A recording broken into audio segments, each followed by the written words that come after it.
Welcome everybody to another installment episode of Stories of Change. I'm Emily Russell hosting today, and then my amazing guest is Megan Hill, who is a certified facilitator of access consciousness and also my very good friend. And we also get to create on a daily basis together. So thank you for being here. Thanks for having me. I'm so excited. These have been amazing. I just have to say, all the other guests and it's so cool to hear. I think a lot of people see people like you and I, and they're like, oh, you guys have always been like this. Yeah, exactly. And it's like, no. Exactly.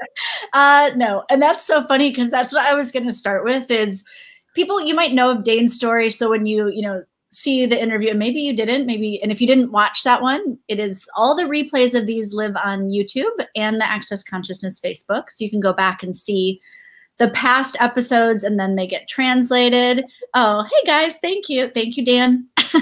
And so today what's funny is, and why I really wanted you to be on this series and tell your story is because of that. Like, I know when I first met you, I would have never known what you were dealing with just a few years before.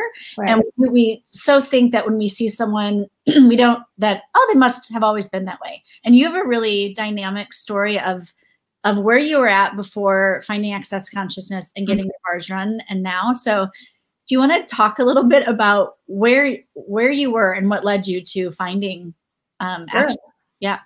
Actually, I wrote a bit about it yesterday because to post on Facebook about it. And I can't believe it's been 11 years since I actually started using the tools, which is crazy. It's a long time. But we're here on Suicide Awareness Month, and I was thinking about that today. I'm like, I wasn't ever suicidal. Like, I wasn't at the point where I wanted to take my own life. But if I look at it now, I was definitely heading towards a very slow death. So I was, my whole life I was very different. I was very just very, very different. And what I now know is awareness, which I had no idea, like me prior to access consciousness, I literally felt like, when you're feeling good all the time, that's when you're getting everything right and everything is good. And then if you are having bad feelings or things like that, then something's wrong. Like it was this constant, filtering of the world around me. So I didn't know how to deal with all the energies that are out there. And I guess that's one of the things that I don't know how to talk about it from like pre-access to now. It's kind of difficult to go back years later. Yeah, I'm like, huh. So then it was very much like, okay, how do I deal with all of this stuff that I'm going through? And I had no reason to have any problems really. It's like I looked out at my life and I'm like, okay, I come from a great family. Everything's good. I have a great job. I had, I think I was like, when I found it, I was like in my 20s. So there was no reason to be depressed, basically. There was no reason to have panic attacks. There was nothing besides like, maybe like it was, I know in 2008, I was in marketing and the whole, market crashed and everybody was losing their jobs. I never lost my job. I got promoted. Like there was no reason to have any problem. But I would wake up every day feeling like the world was ending and that the world was starting to cave in. And then I would do whatever I had to do to get out of bed, to go to work, function. And then I would come home and I would do everything I could to check out. So in the beginning, it started with, 20s, college years, whatever, drinking, smoking weed, like what I did anything to have that moment of checkout to shut this thing, whatever this thing is, to shut it down. Yeah. Then when I had to start being like an adult out of college, I was like, maybe I should see what's actually wrong with me because I can't become, a complete drugged out loser. Like I couldn't, like in college, you can just, you can do that. I did at least. On the side of classes. Maybe not everyone else did that. So I went to a doctor.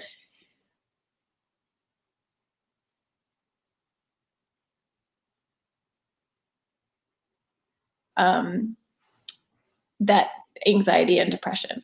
So he explained to me, your brain is very different.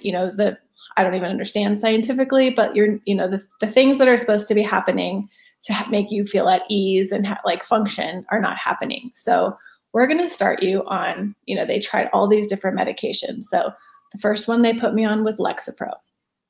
If you're out there and you've tried any medications, then you likely know, like with depression and anxiety, there's a chemical balance that they try and find that works for your body. So Lexapro, I was basically numb. I had no feelings whatsoever. I remember going home to visit my mom for Thanksgiving. I didn't laugh. I literally didn't feel anything. Wow. So that was like, okay, so they have to, you have to stay on it for, I think, like 3 months, because it takes a while for your body to adjust to it. So you had 3 months of that. 3 months of that. Yeah. And then I said, this one's not working because I'm like a mummy, like walking around like, bleh, yeah, nothing. So he's like, okay, let's try you on. I think they tried another one, which I can't remember. And then finally, the one that ended up working for me was Prozac, which is a very popular depression and anxiety thing. But what was happening was so the Prozac was working, and I was able to like be, have a sense of being alive at least. Yeah. But then every like 3 months, my body, I guess, was, what they were telling me was that my body was like doing whatever it needed to do. So they always had to up the dosage, because I was like, after 3 months, the anxiety would come back and the depression would come back. So then they would up the dosage. So what I wrote on Facebook yesterday was, I think I'd been on a little medication journey for about like 2 years. And you're at this point like 25, 27? 25. 25. Yeah. Okay. Yeah, 25. And he's like, okay, now your body is at the point where we're going to need to have you take one dosage plus another dosage and a half. And I was like, okay. And then he was prescribing me Xanax for moments when, he was very heavy prescriber doctor, which at the time I was very grateful for. Yeah. So I had, Xanax if I needed, like if I was having an actual anxiety attack and I needed to chill out. He was giving me Ambien to sleep at night if I couldn't sleep at night. And then I was on a dosage and a half of Prozac. Wow. At 25, that's what they were prescribing me. And this was, and from the medical, like what he was doing, he may have not been the best doctor, was how I was going to basically live the rest of my life. And I filled this prescription one time, and the guy was like, you're not taking all of this at once. Like, not to take, the Ambien and the Xanax at the same time, right? I'm like, yeah, it's fine. But it was some weird way that the person said it that I was like, oh my God, if I'm 25 and I've already in the last year had to keep upping the medication. Yeah. And where am I going to be at in 10 years? Am I going to be taking 10 Prozacs, 3 Xanax, and like shooting up something else, just to like make it through the day? So I was like, okay, I like something needs to change. And I think I actually was like, what else is possible? And then I was also trying all sorts of things like meditation, which I sucked at because I can't sit still and quiet this thing down. So I was like getting meditation wrong, just not able to do all the alternative stuff. And I called this lady who at the time, she was like my spiritual intuitive / psychic / whatever, I called her all the time just to see was I ever going to find true love, and, what was my career outlook like? Like I was doing her for a prediction of my future. And I started talking with her about the stuff going on with the medication. And she said, can I ask you a question? And she said, it's going to sound a little bit weird, but it's this new thing that I've been trying. And she said, do you live in an apartment building? And I said, yes.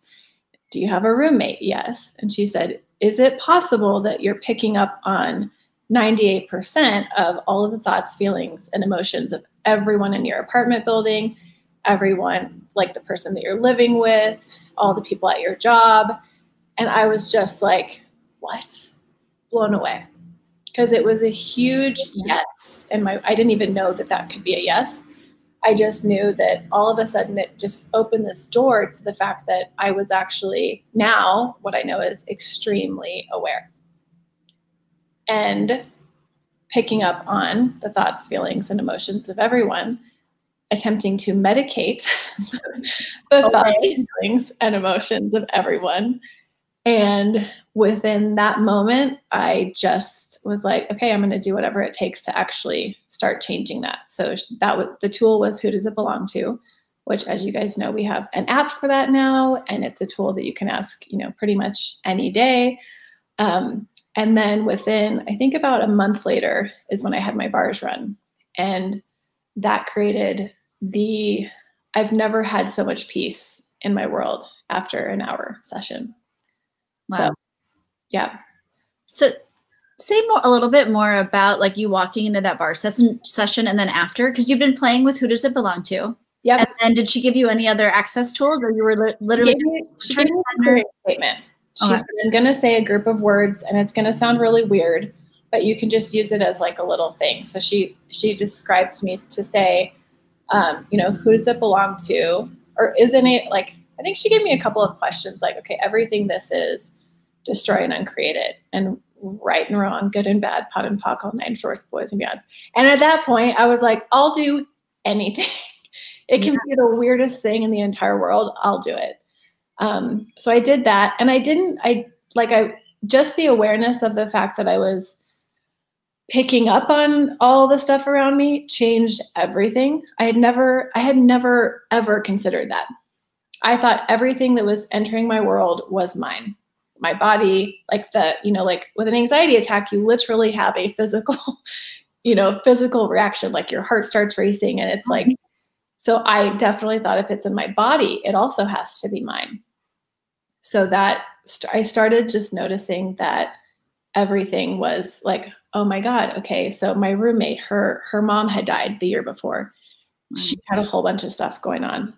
At my job, it was advertising. People are severely stressed out all the time, like all these things. And I just started being able to kind of look around the world and be like, okay, am I actually stressed out, or is somebody else stressed out? Is this me, or is this someone else? And it gave me this doorway to see, okay, you may actually be aware of it all, but it's not actually yours. And the crazy thing is if it's not yours, you can't actually do anything. You can't change it. Even with medications. Medication, apparently, I would have, I don't know how much medication you'd have to take to actually, numb out how many people I was aware of.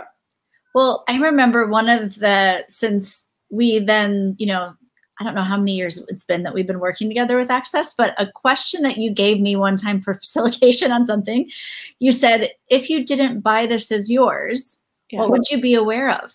Yeah. And that's such a different way to ask, who does it belong to? But like you said, it's in your body. It was so in your world that you have so bought it's yours. And then when you ask, if I didn't buy this as mine, what would I just be aware of? And I think it was, and I still use it all the time. Yeah. If I wasn't the one thinking or feeling this, what would I be aware of? Because so much of the time, if you're thinking something, you think that those are your thoughts. If you're feeling something, you think that those are your feelings. And it's just a question that's, okay, if I wasn't the one thinking or feeling this, what would I be aware of? And again, it's like this crazy, at the time, I can't even, it's one of those tools where I'm so grateful that I have it. And I wish the whole world knew it and used it. Because the other thing is you do have to use it. So if you are if you are like right now, it's not that I don't have moments where it feels like I'm having anxiety. I have moments like that, but it's like, okay, is it mine? Whose is it? Return it to center. I've been on airplanes where there's turbulence and someone next to me is having a full-on freak out moment, and my body will go into that same reaction. Yeah. And if I don't catch it right then, I will, I find myself being like, oh my God, I'm terrified. Wait a minute. Are you terrified, or are you aware of someone who's terrified? Are you stressed out? Are you overwhelmed? Or are you aware of people who are overwhelmed? Which seems so simple, but before someone explains that, it's like, are you aware of it? Yeah. or is it because you're like, of course it's in my head, it must be mine. Yeah. It's in my body. Yeah. And the bars, I will say, once I had the bars, it helped me, actually, it gave me the space of, like, it gave me that space of me, so that I always, and also, and not just the bars, but also I started taking classes. So this is a journey, people. This isn't like overnight. I was like, yay, it's just all awareness. It's all good. Lots of classes with, Dane here in his book, where it's like, okay, if you can get those moments where you're being you, whether that's, like whatever that is for you, like you have to get to that so that that's you. And when you're not that, that's not you. So it's like, I've spent a lot of time being like, okay, this, not me from a defined space, but like, okay, this is actually me as a being. I would be this. So if I'm not being that, who am I being? Who does it belong to? And I run through all the questions and all the tools that really you guys have. If you're watching this, they're on YouTube, they're out there, and you just have to use them. So did you have so you got your bars run, and then did you have to slowly wean off of medications, or how did that work for you? Yeah, you have to kind of slow it down, but it was also kind of a commitment. Like I knew if I stopped, then it might get a little bit weird. I think it was probably like a month or so of feeling weird, but it didn't matter. It was like, I can't even tell you. It was like, I don't even have a memory of having a problem getting off medication, because it was like when I found the tool, when I found the bars, and when I took my first foundation class, that was all within about a 6-month period. And I knew I could like live. I knew I could actually enjoy life. Because before then, that was like the suicide thing. It wasn't that I was ever suicidal, but I was like, life sucks. Like if this is what I'm supposed to have for like the next however many years, 50 years or something, like this is just, I probably would have been suicidal 5 years later or something like that. It just wasn't, I didn't see the point of living like that. Yeah. And I also I thought I was, like no one really talks about it, and maybe they talk more about it. But at that time, especially being 25, I just thought I was crazy.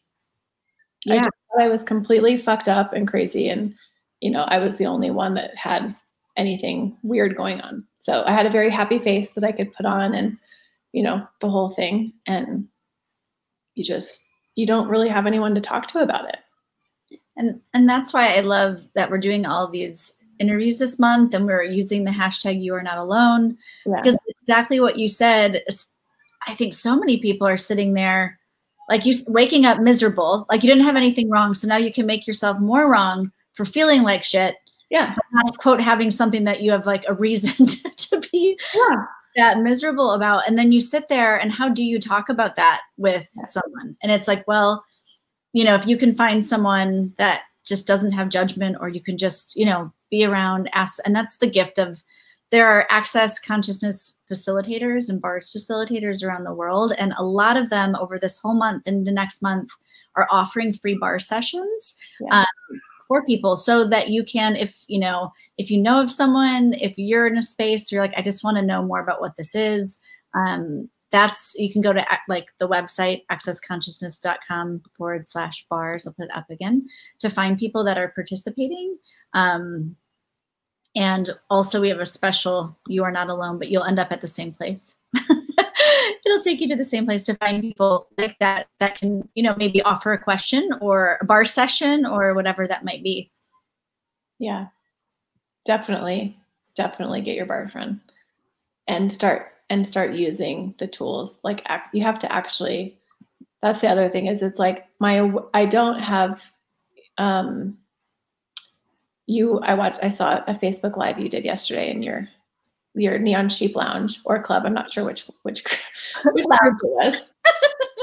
But you talked about, and it was brilliant. You talked about how it's, being willing to receive all energies. So just because like this one might feel icky or, like judgment or whatever, if you've decided you'll only receive ones that feel good or whatever, then you're not actually totally receiving.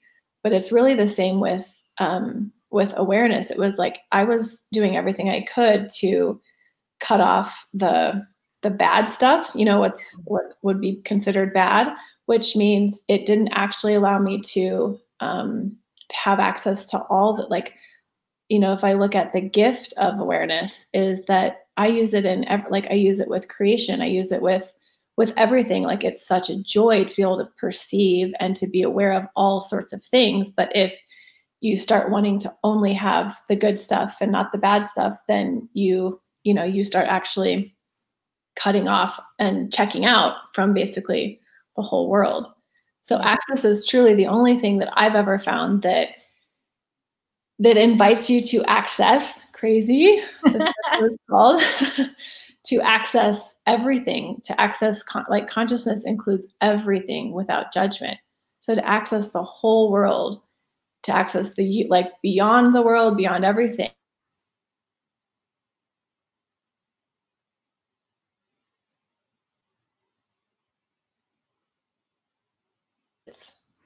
It's not comfortable. But I was so dedicated to trying to stay comfortable because that's, what you're supposed to do. But the tools allow you to navigate times when, especially right now, it's very interesting. There's so many people that I've talked to that they're just not doing very well, And these tools, like, who does it belong to, and what else is possible here? And when we say tools, they're actually questions, and questions actually open doors. And it sounds simple, but just try it, just try doing who does it belong to for 3 days. Try asking what else is possible when you go into a deep, dark hole of impossibility, And well, can you say more too? Because as you talk about that, there are people that will have an access bar session, and then you do become more aware. Like, it's about receiving. You do become more aware. And so will you talk a little bit more about that? Like, how you dealt with, like, okay, I'm getting off of medication, so I am going to be even more aware of these energies that maybe felt like anxiety, depression, upset, Yeah. What is that like? I mean, that kind of takes a tenacity and a determination to use the tools and to know that you're not wrong when you do start perceiving more of those. Yeah. I really started, I think probably the foundation class was where, because back 12 years or 11 years ago, there wasn't like all these other classes. So it was like bars, foundation, level 2 and 3, which is COP. And I was like determined, I'm doing all of it right now. But after, I remember leaving the foundation class and being like, oh my God, I have incredible superpowers.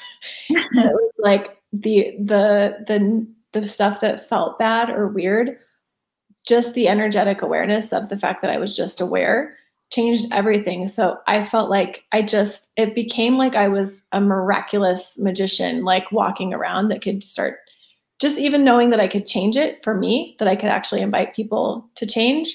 I remember running bars. The company that I worked at the time, they were going through layoffs because the economy was sucking and, whatever. People were so stressed out because they were doing massive, like, certain people go into this side of the office and other people go over here. And depending on what room you're in determines whether or not you still have a job. Like, it was very dramatic. And everyone was like, every day you just didn't know if you were going to get laid off or not. And I remember I said, I have this new thing. It really helps if you have anxiety. So I was running bars secretly in empty offices and trying to be like, guys, it's going to be okay. Right. So I don't know how to describe it, but from I guess I was like big time. Oh my God, there's so much possible. We have such capacities that we've never acknowledged. And I started playing with those. And then in times when it's got really, really difficult, you hit another level of this can't possibly not be mine. This feels so terrible, bad and wrong. And I'm evil and blah, blah, blah. You like these amazing people, Gary Douglas, Dane, it's like, they just have a way of making sense of things that you cannot make sense of. Like Dane just did that. There's a new, he has You Got This, which is an audio app thing. If you guys don't know about it, The need one, I was like, oh my God, that puts words to all these crazy things that I had no idea. You know, you're so aware that you can't even fathom how aware you are. And then he comes along and he starts putting words to the energies that you're aware of. And it's, I can't even describe how mind blowing it is. It's just like, oh my God. The one that he just did there's a parenting one. It's called Don't Kill Your Kids, which I have an 8-year-old. Yeah. Currently going through COVID homeschooling edition of life, which is hilarious. And when I listened to that, I was like, oh my God, I'm going into something's unchangeable. I'm going into the stress, like to this stressful situation that I can do that. That's like, we'll see how long that's fun for. Or I can also start using these tools. So if you are a parent, I highly suggest that one. And if it sounds weird and it's like, I don't know, I don't even know if this stuff works, just try it. You don't have to figure it out. Just see if your life gets easier because of it. Yeah. And I will say too, we've talked about all these questions and who does it belong to? And if you are asking yourself, who does it belong to? And you're like, I know it's mine, or it's not lightning, have someone else ask you the question. I know this sounds so simple, but here's a tool. Like, you've been asking that question for 11 years and there will be times where I will ask it and it does not change. And then if you ask me, who does it belong to? I'm like, oh my God, it's not mine. I know. So I remember when I think it was when I first started working with Access. So I had access to Dane, you know, more than usual. And I had this huge thing in my world. And I think I saved up a whole week of like asking myself questions and doing everything I could to handle it myself. And it just wasn't, it was just terrible. You know, it was horrible. It was like the worst thing. I needed him to help me with it. And I can't even remember what it was about now, but I was like, okay, this is what's going on. And he goes, can I ask you a question? Is it yours? And I'm like, fuck. Yeah. So definitely have someone else ask you. Yeah. Yeah. And that's the beauty of when you had said earlier, like Access Consciousness has all these tools, which are actually questions. So it's not someone telling you this is what's wrong with you or this is what's messed up. It's someone asked a question. And I remember the first time being in a class and hearing like the facilitator, I think it was Gary Douglas, asked a question. And it seemed like, well, of course the person knows this answer to this. But it was that revolutionary, like someone else asked you, she's like, oh my God. Yeah. That's a no. I thought it was a yes with my mind or whatever that is. Sometimes it really takes the space of asking these questions from not having a conclusion of course it's mine. Yes, my body feels like this. They somehow unwind this place where you've been living you can actually start looking at a question and a really different perspective. Yeah. And looking from. Well, and it's all like, that's what you talked about yesterday on your live is like, it's all energy. Yeah. And one of my favorite, you know, our secret favorite class, the energetic synthesis of being. Yeah. That class, I remember my very first class, I literally thought everything like energetically that I was tired a lot. I was just like, I didn't have this like zest for living that I saw a lot of people having. And I remember within the first 15 minutes of that class, all of a sudden I was like, oh my God, I was living in Kansas City, Missouri. I was picking up on like the slow life that was going on there. And I really thought that was me. So there's a lot of stuff, like as you go deeper, it's, you know, it's like the Matrix, how deep do you want to go? You start uncovering like, oh my God, not only is this random thought that went through my head not mine, but then all the things that you've decided that you are, like like little things, like if you think that you're lazy, if you think that you're tired, if you think that you're like even thinking that you're a depressed person is actually, it may be who does it belong to, but it may also be like, okay, did you grow up around somebody who is depressed? Have you identified it as depression? And it's actually not. Like Access will start getting into the like crevices of things and then popping things open. And it's like the whole world all of a sudden looks brighter when you thought that there was no way that could be possible. I love that. And if you have not checked out Dr. Dane's book, Being You, Changing the World, it's amazing. And he did say something like that what you just said, and I'm not going to say it as brilliantly as he did, but basically that idea of the journey to being you is actually undefining all of these things that you thought you were, like depressed, all the energy that you've so just, that's who I am. It is actually, that's the key to actually getting to who you are, is like letting go what you thought you had to be or are. Yeah. And I was also like, I started reading this book, and it's called A Room Called Earth. And it's written by this autistic girl from Australia. But I just, when she was writing it, all of it, like, I've heard Dane and Gary be like, "Are you slightly autistic?" And I'm like, "Yeah, maybe, like, just, shh, you know, don't talk about it." Because I don't even know what autistic it, like, there's the diagnosis out in the world. And I started reading this book, and the way that she's writing, I'm like, oh my God, like, finally there's something that, like, I like the way that she sees the world. And I was like, oh my God, I'm actually even more different than I thought I was. And, you know, if you're that different, like my 8-year-old, he's also at school, they've like given him a label of like he has sensory disorder or something, which means he basically is, you know, he's got all this stuff coming in. So he will bite on things like erasers and whatever stuff, and he needs to run around the room more. But it's like, if you don't have access to these tools as a parent, as a person on the planet, it's bizarre. There's nothing else out there to make sense of pretty much how to actually be so different. So if you're listening to this, if you're watching this, and you are, you know, sometimes the world doesn't make sense, or you don't understand how you can't be happy when other people are, or whatever, or you've got weird stuff going on, definitely check it out or share it with a friend. Because there's stuff in Access called the X-Men, which is phenomenal, which starts talking about like these capacities that you have for being aware of so many things. And there's a book called Would You Teach a Fish to Climb a Tree, which is amazing. All the links as we're talking, so keep going. Put it in the chat too. But there's just so many resources. Right Recovery for You with Marilyn Bradford. I did a podcast with her not too long ago, and she has a book. She's brilliant. Like the way that she talks about recovery, like if you know, when I was 25, I was like, I'm probably, you know, going to be an alcoholic or something, because I was using whatever I could to check out.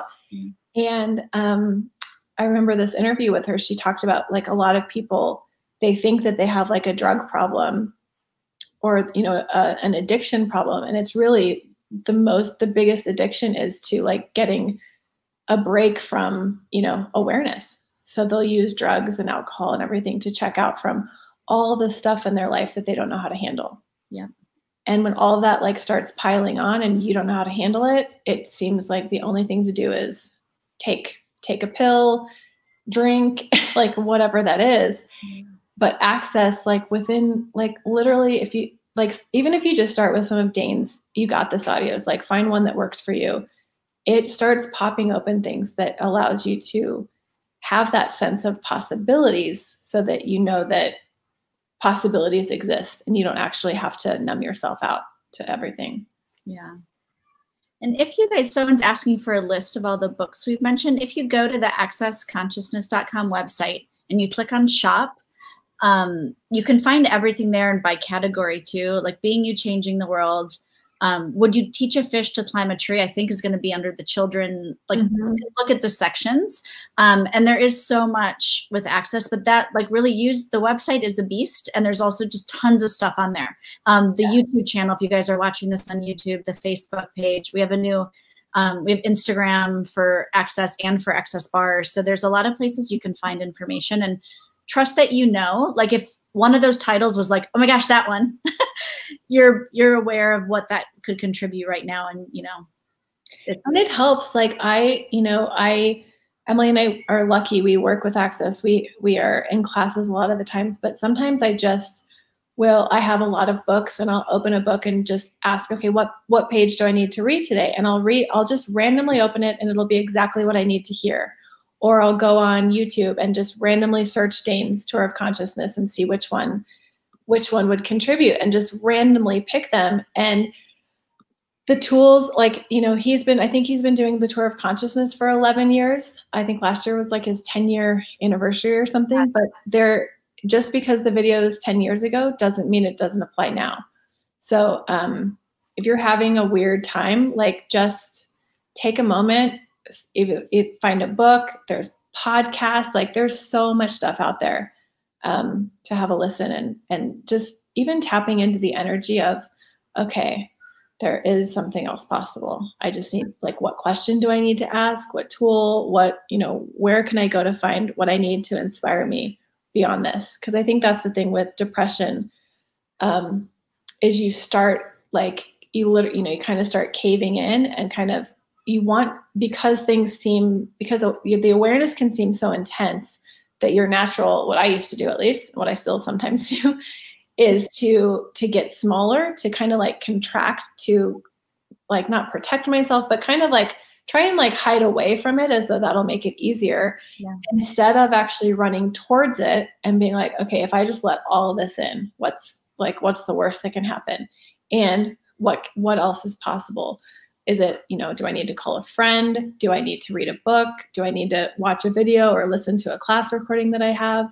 And it's amazing how just even calling, if you're watching this and you've heard of Access, calling a friend, or something. Like, I talked to Emily yesterday, and I was cranky from just the day of trying to balance being a mom and working and being a homeschool teacher. All that stuff. And just talking to you was like, I got off the phone, I was like, oh, it's all okay. I was having a weird day too, and then I was like, oh, that's so much lighter. Like, that helped so much. And we didn't necessarily, we were like, so do you need me to ask you any questions? No. And that's the thing too with these books or the YouTube videos, or like, I have the Being You book on audio, and even if your brain doesn't understand it, you can just play it and listen to the energy. And I don't know if I cut out, my internet just cut out, or it looked like it did. I could see you. So okay, good. That's why I just got talking. Okay. Yeah. Thank you so much, Megan, for being on and sharing your story, because I do love everyone on here. You really see people now, and if you see someone on the street, you don't know where they're at or what their story is. And that's why if you'd like to share this video on your page somewhere, you never know who sees it and who is asking for something different. So yeah. And I'd say just like one last thing is, like, it's not that Access is a magic pill, and for the last 11 years I've been in like this euphoria of happiness. It's that I actually have the tools to navigate the world in a totally different way. I still have days that are really hard. I still have moments where I feel like I'm maybe taking a pill would be much easier, but I also know that it's just a Band-Aid to, to something that's there for me to explore. And always, and Dane said this before a million times too, like, just when you think like it's the hardest situation, 2 steps beyond that is something so magical that you can't even fathom it, especially before you take those 2 steps, because you're pretty sure that, there aren't any more steps. So just, take the 2 steps, find something, call someone, or do something, and ask, like, literally ask the universe to show you, ask the earth to show you what else is possible. Thank you. Thank you guys for watching and all your comments. Everyone. Thank you. Bye. Bye, everybody.